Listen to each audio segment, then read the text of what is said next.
عمر بھائی اتنی جنگ ہو رہی ہے فلسطین میں، ہمارا پہلا قبلہ یہودیوں نے قبضہ کیا ہوا ہے، لیکن پاکستانی فوج مزے کر رہی ہے اپنے گھروں میں۔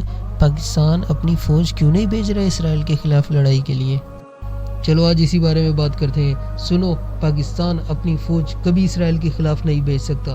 یہ لوگ بس دور دور سے مذمت کرتے رہیں گے اور تماشا دیکھتے رہیں گے۔ ہم سب جانتے ہیں پاکستان اسلام کے نام پر بنا تھا، ہمارے پاکستان کا مطلب تو کلمہ تھا، لیکن پاکستان کے حکمرانوں اور فوجیوں نے نبی صلی اللہ علیہ وسلم کی ناموس سے زیادہ فائنینشیل اسٹیٹس کو مد نظر رکھا اور فرانس سے بدلہ لینے کے بجائے اسے اس کے حال پر چھوڑ دیا۔ تو کیا نبی صلی اللہ علیہ وسلم کی ناموس سے زیادہ خاص کوئی چیز ہو سکتی ہے مسلمانوں کے لیے؟ اور اب تو ہمیں لگتا ہے کہ پاکستان اسرائیل سے جنگ کرے گا۔ بیت المقدس تو بعد میں ہے، سب سے پہلے تو نبی صلی اللہ علیہ وسلم کی حرمت ہے، اور تو اور پوری دنیا کی معیشت اسرائیل کنٹرول کرتا ہے، یہودیوں کا ہیڈ کوارٹر۔ یہی وجہ ہے کہ پاکستانی فوج کبھی اسرائیل سے جنگ نہیں کر سکے گا، کیونکہ یہ فوج یہودیوں کی دوست ہے، اور دوست سے جنگ کیسے کر سکتا ہے بھلا؟ اللہ قرآن میں کیا فرماتے ہیں جن کی یہ حالت ہے کہ مسلمانوں کو چھوڑ کر کفار کو دوست بناتے ہیں، کیا وہ ان کے پاس عزت کی تلاش میں جاتے ہیں؟ تو یاد رکھو، عزت تو اللہ کے قبضے میں ہے۔ اور فرمایا مومنوں کو چاہیے ایمان والوں کو چھوڑ کر کافروں سے اپنا دوست نہ لگاؤ، ان کو اپنا دوست نہ بناؤ۔ جو ایسا کرے گا وہ اللہ کی کسی حمایت میں نہیں، اللہ تمہیں خود اپنی ذات سے ڈرا رہا ہے، اور یاد رکھو اللہ کے پاس ہی لوٹ کر جانا ہے۔ پھر فرمایا جو لوگ اللہ پہ ایمان لائے ہیں وہ کافروں سے دوستی نہیں رکھ سکتے۔ اور دوستو، آج ہم ٹی وی میں سنتے ہیں غزوہ ہند پاکستانی فوج لڑے گی۔ دوستو آپ خود بتاؤ، غزوہ ہند لڑنے کے لیے ملک اور اس کی آرمی کا اسلامی ہونا ضروری ہے؟ کیا ہمارے پاس یہ دونوں اسلامی ہیں؟ جبکہ پاکستان میں موجودہ حکومت جمہوری ہے جو کہ یہود اور یہودی دوست فوج کے کنٹرول میں ہے۔ اب آپ ہی بتاؤ، یہودی چاہیں گے کہ مسلمان غزوہ ہند لڑیں ہندوؤں کے خلاف؟ نہیں، کبھی نہیں۔ دوستو، حکومت کا اسلامی ہونے کے لیے ضروری ہے کہ ملک میں نظام اسلامی ہو، جمہوری نہیں، اور قانون قرآن و سنت کا ہو، یعنی شریعت کا ہو، شرابیوں کا بنایا ہوا قانون نہیں۔ پاکستان میں فیصلے اور نئے قانون بنانے والے عوامی نمائندے شرابی غلیظ منافق لوگ اسمبلیوں میں بیٹھ کر عوام کا پیسہ ضائع کرنے اور یہودیوں کو اسلامی زمینیں بیچنے کی سازشیں کرتے ہیں، ترتیبیں بناتے ہیں، اسمبلیوں میں بیٹھ کر وہ قانون بناتے ہیں۔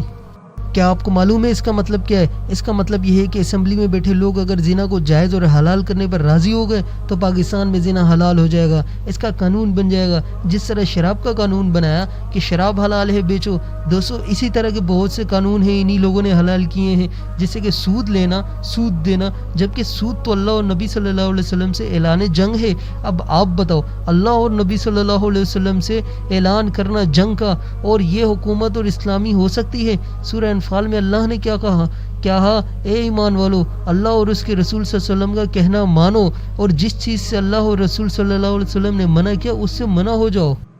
اور پاکستان فوج افغان آرمی کی طرح، افغان فوج کی طرح بس نام کے مسلمان ہیں، اصل میں امریکہ کی دوست، ان کی حمایت یافتہ، تربیت یافتہ، ان کے پالتو فوج اور ان کی دوست فوج ہے، جبکہ اللہ نے قرآن پاک میں کافروں سے دوستی کو سختی سے منع کیا ہے۔ اس کی واضح مثال مشرف کا افغان اسلامی حکومت کے خلاف جنگ میں امریکہ کافر کو اپنی سرزمین، راستے اور فوجی سروسز دینا ہے۔ ان کی سروسز کی وجہ سے پاکستان سے، یعنی ہمارے ہی ملک سے، افغان مسلمان بھائیوں پر بم برسائے گئے، اور آج پھر پاکستان امریکہ کو افغان طالبان کے خلاف اپنے ہوائی اڈے دینے کا اعلان کر چکا ہے۔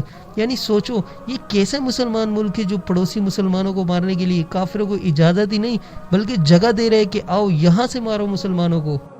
دوستو اسی طرح سے مسجدوں پہ حملہ کرنا، لال مسجد اسلام آباد، رحمت للعالمین مسجد لاہور اور بہت سی مسجدوں پہ بم برسانا، مسلمانوں پہ گولیاں چلانا، مسلمان لڑکی، قوم کی بیٹی، مسلمان گھر کی عزت، ڈاکٹر عافیہ کو یہودی، کافر کو ڈالر لے کر بیچنے والی فوج کیسے مسلمان فوج ہو سکتی ہے؟ یہ تو کھلم کھلا اللہ کی باتوں کا انکار کرتی ہے اور کافروں کا ساتھ دے کر اللہ کی باتوں کا انکار کرتی ہے۔ میرے دوستو، کوئی شخص ہمارے نبی صلی اللہ علیہ وسلم سے بڑا اور سمجھدار سیاستدان بھلا ہو سکتا ہے؟ نہیں، بالکل نہیں۔ جب ہمارے نبی صلی اللہ علیہ وسلم مکہ سے ہجرت کر کے مدینہ آئے تو نبی صلی اللہ علیہ وسلم نے اسلامی ریاست جنگ کر کے قائم کی، لوگوں کے ووٹ لے کر نہیں۔ 2 ہجری کو بدر کے مقام پر پہلی جنگ ہوئی جس میں مسلمان 313 تو کافر 1000 تھے، ان کے پاس اسلحہ اور مسلمانوں کے پاس درخت کی لکڑیاں تھیں، کافر 3 گنا زیادہ تعداد میں تھے۔ بدر کے بعد احد، خندق، یرموک اور اسی طرح 27 جنگیں خود لڑی نبی صلی اللہ علیہ وسلم نے، اور بہت سی جنگوں کے لیے صحابہ کرام کے لشکر بھیجے۔ ڈرامہ ایرترل دیکھنے والے دوستوں، کیا تم نے نہیں دیکھا اسلامی ریاست بنانے کے لیے اسلحہ اٹھا کر میدانوں میں جانا پڑتا ہے؟ اسلامی سلطنت جہاد اور سیاست دونوں ساتھ لے کر چلنا پڑتا ہے۔ سیاست تلوار کو تیز کرتی ہے اور تلوار میدانوں میں کافروں کی گردنیں اڑاتی ہے، اس لیے بنا جہاد کی سیاست کچھ بھی نہیں۔ دوستو، اللہ قرآن میں فرماتے ہیں ان سے اس وقت تک لڑو جب تک فساد عقیدہ ختم نہ ہو جائے اور دین سارا کا سارا اللہ کا نہ ہو جائے۔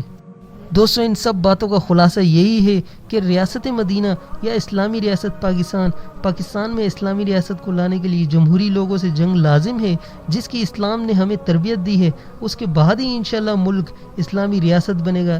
اسلامی جمہوری پاکستان کہنا ایسا ہی ہے جیسے میں کہوں اسلامی شراب۔ یہ دونوں الگ الگ ہیں، نہ شراب اسلامی ہو سکتی ہے اور نہ جمہوری نظام اسلامی ہو سکتا ہے۔ جمہوری نظام کفر اور اسلامی نظام اسلام ہے۔ دعا کرتا ہوں اے اللہ ہمیں حقیقی اسلامی ریاست پاکستان بنانے والوں میں شامل کر لینا، آمین۔